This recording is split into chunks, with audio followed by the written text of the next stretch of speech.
Hello dear student, आज के lecture में हम बात करेंगे 11th क्लास की जो हॉर्नबिल बुक है इसकी पहली पोयम फोटोग्राफ के बारे में। ए फोटोग्राफ, जिसकी पोएट का नाम है शिर्ली टोल्सन।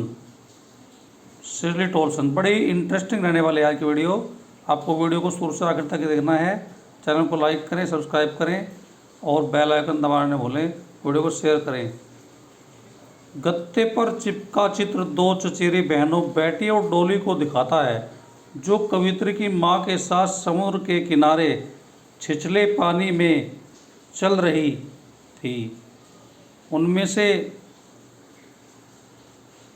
प्रत्येक कवित्री की माँ का एक हाथ पकड़े हुए थी, जो उस समय 12 साल या उसके आसपास की एक बड़ी लड़की थी।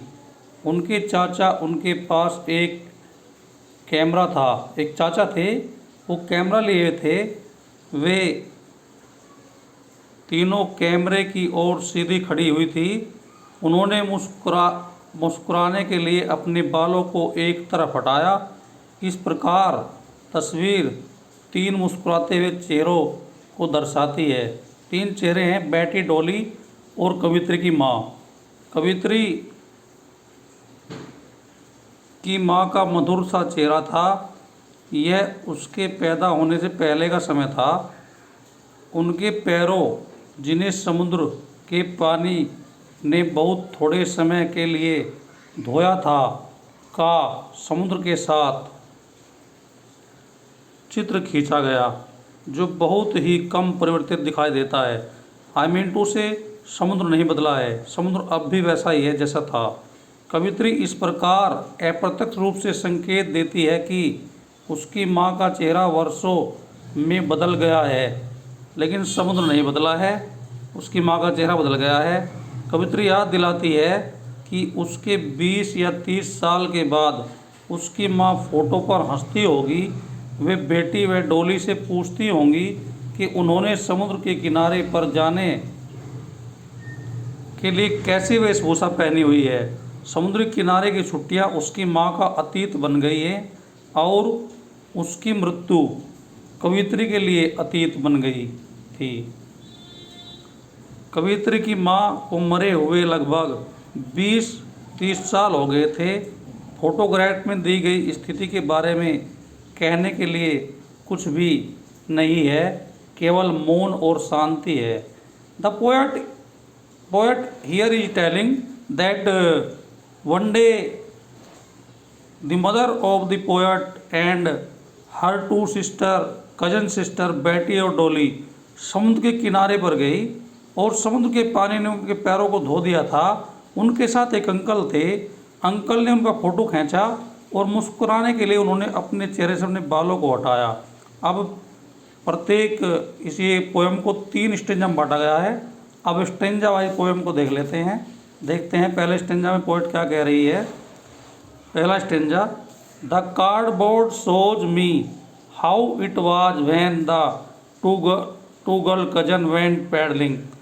गत्ते पर चिपका फोटो दर्शाता है किस तरह से कवित्री की माँ की 2 चचेरी बहनें छिछले पानी में तैरने के लिए गई, समुद्र के छिछले पानी में तैरने के लिए गई। Each one holding one of my mother's hand. उन दोनों ने, प्रत्येक ने एक हाथ पकड़ रखा था कवित्री की माता का। And see the big girl some 12 years और सो। और उसकी माँ की उम्र उस समय 12 या 13 साल रही होगी। All 3 stood still to smile through their hair at the uncle with the camera. जो अंकल कैमरा लिए हुए थे, फोटो लेने के तैयार थे, फोटो लेते समय उन्होंने अपने चेहरे से बालों को हटाया। मुस्कुराते हुए तीनों ने बालों को हटाया। A sweet face my mother's that was before I was born. और उसकी माँ का सुंदर सा चेहरा उस फोटो में दिखाई दिया, जो उसके पैदा होने से पहले की बात है। And the sea which appears to have change less. और समुद्र ऐसा दिखाई देता है जैसा थोड़ा बदल गया है। वोस्ट दियर टेरिबली ट्रांजिएंट फेट। समुद्र ने उनके, यानी कि समुद्र जो बदला सा प्रतीत होता है अब, उसने उनके आगे बढ़ते हुए पैरों को धो दिया था, यानी कि उनके नश्वर पैरों को धो दिया था। अब देख लेते हैं दूसरा stanza. Some 20-30 years later, she would laugh at snapshot. See Betty and Dolly. She would, and look how they dressed us for the beach. 20 या 30 साल के बाद उसकी माँ ने फोटो को देखा और कमेंट किया, कहा देखो बेटी और डोली ने समुद्र पर जाने के लिए किस तरह की ड्रेस पहन रखी थी। The sea holiday was the past mine is her laughter both re with the laboured edge of lose. यानी कि यहाँ पर कवि कहना चाहता है, here the poet want to say, समुद्र किनारे का अवकाश उनके लिए अब बीते हुए काल की बात थी और मेरे लिए उनकी हंसी महत्वपूर्ण थी। दोनों बिना किसी कठिनाई के तट पर झुकी हुई थी। अगले स्टेंजा में क्या कहता है poet, now she has been dead nearly as many years as the girls lived and of this circumstances there is nothing to say at all, it's silences. यहाँ कवित्री क्या कहती है कि उसकी माँ को मरे हुए 12 वर्ष हो गए हैं और उसकी मृत्यु से संबंध किसी तथ्य के बारे में बिल्कुल भी कुछ नहीं कहा जा सकता है। फोटो का मौन हम सबको शांत कर देता है।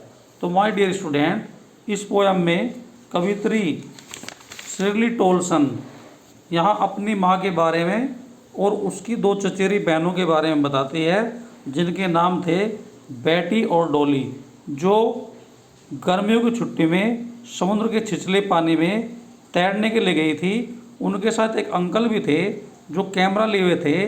जब अंकल ने उनका फ़ोटो खींचना चाहा तो उन्होंने मुस्कुराते हुए अपने चेहरे से अपने बालों को हटाया और सुंदर सा चेहरा, उसकी माता का सुंदर सा चेहरा जो उस फोटो में वो देखती है, उसका वर्णन करती है, उस फोटो का वर्णन करती है कि वो कितने अच्छे दिन थे जब तीनों बहनें समुद्र के छिछले पानी में तैरने के लिए गई थी। और 20 या 30 साल बाद उसकी माँ ने कमेंट किया होगा कि देखो बेटी और डोली ने वहाँ समुद्र के किनारे जाने के लिए किस तरह की ड्रेस पहन रखी थी।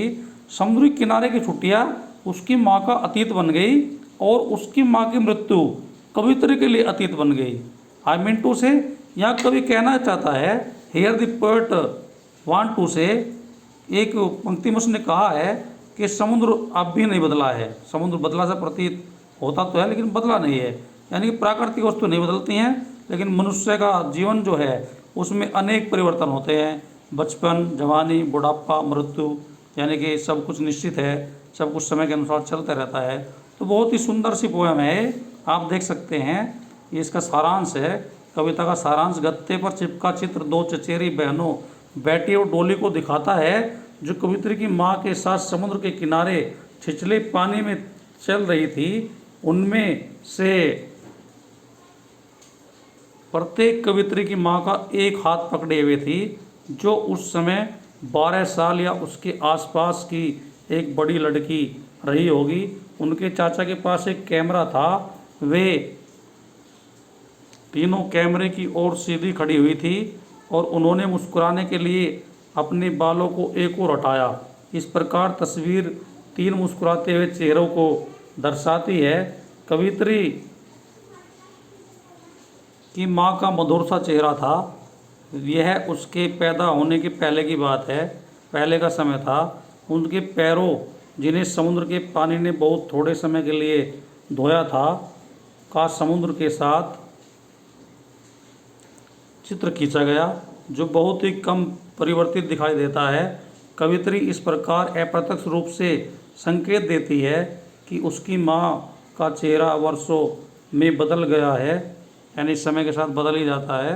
कवित्री याद दिलाती है कि उसके 20 या 30 साल के बाद उसकी माँ फोटो पर हंसती होगी। वे बेटी व डोली से पूछती होंगी कि उन्होंने समुद्र के किनारे पर जाने के लिए कैसी वेशभूषा पहनी हुई है। समुद्री किनारे की छुट्टियां उसकी माँ का अतीत बन गई और उसकी माँ की मृत्यु कवित्री के लिए अतीत बन गई थी। कवित्री की माँ को मरे हुए लगभग 20-30 साल हो गए थे। फोटोग्राफ में दी गई स्थिति के बारे में कहने के लिए कुछ भी नहीं है। तो माय डियर स्टूडेंट, आज हम आपको बता रहे हैं फोटोग्राफ। ये पहली पोएम है 11th क्लास की जो बुक है हॉर्नबिल, इसकी पहली पोएम, और इसकी पोएट का नाम है Shirley Toulson. That's all for the day. Have a very nice day.